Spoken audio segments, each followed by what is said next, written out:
Welcome to Not Milk Never Milk. Subscribe if you're lactose intolerant.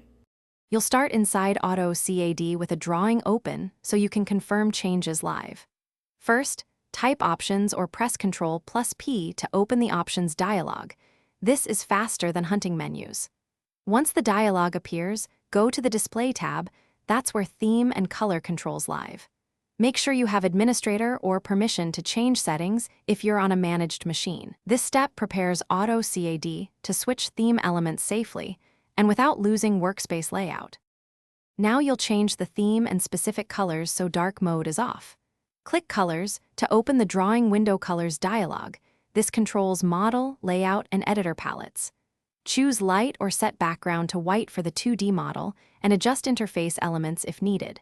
Make sure you select the correct context, 2D model space, or a specific editor so changes affect the area you use. Once satisfied, apply to the current context and preview before confirming.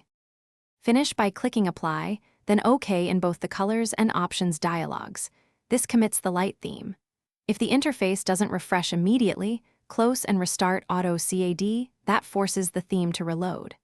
Make sure your workspace layout stays intact. If toolbars shift, reset the workspace to your preferred layout. If problems continue, restore your Autocad profile or reset settings to default as a last resort. That will remove persistent custom colors and reliably return you to light mode. Thanks for watching. If this was helpful, leave a like and consider subscribing. See you next time.